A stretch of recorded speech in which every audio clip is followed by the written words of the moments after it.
Welcome back to Newsnight. It is Cyber Monday, and we're talking about safe shopping in our segment, Can You Relate? Joining us this morning is President and CEO of the Better Business Bureau, Kit Letcher. Kit, thanks for joining us this morning.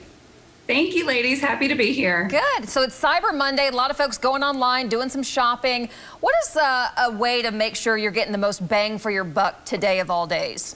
Yeah, well, we have a couple of different tips. One of the nice things about being able to shop online is retailers have done a really great job of explaining what deals they have coming up, what types of sales you should be able to expect. So it gives you a lot of room, really, as a consumer to do investigation on your own, make sure those are real prices, and that you're not getting something that's too good to be true. Because oftentimes when we see those discounts, it says 50, 60% off, and that's a really great discount, but is it too good to be true? And that's where, as a consumer, it will be in your best interest to really do your homework and make sure that you're comparing prices from one retailer to the next. Good advice. What about when it comes to scams? What do folks need to watch out for? The biggest scam that we see, kind of two things during the holiday season, especially one, puppy scams, people selling dogs or puppies or kittens right before the holidays as a new pet that they want to introduce to their family. And they're creating essentially fake websites. And so that's the thing we want people to really be aware of and really be careful with is fake websites or lookalike websites that look like the real deal. And I will tell you, I love Instagram ads. They find all the things that I want to buy. I don't know how they do it, but they do. And so what I actually do is I look up the items that I want, and then I go directly to the website. I do my Google search, I go through other websites, and I look for the items that I want rather than clicking on the links of that pop-up ad that was displayed to me. That's a good way. Yeah, I'm just making sure you're using the actual verified, trusted retailer. What about using debit cards versus credit cards? Can you talk about that?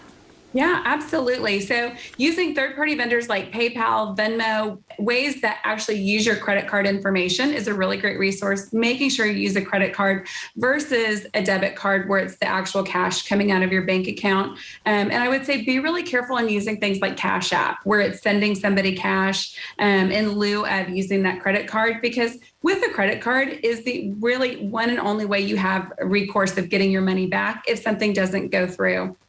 So it's just a really good safeguard to make sure that you're protecting yourself. And banks have started doing a really good job that offer the credit cards of watching out for you. So if they see suspicious transactions, oftentimes they'll call or send you an email and say, hey, this looks like you have some kind of suspicious activity on your account. Is this really you? Or did somebody else use your card on your behalf? That's kind of like me when I go shopping for my pet and they're like, are you really buying this much for your pet? And usually I am, Kit, but it's nice to have that backup question.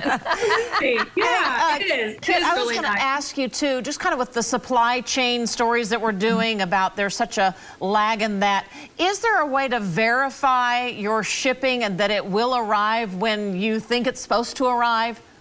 Yeah, that's a great question.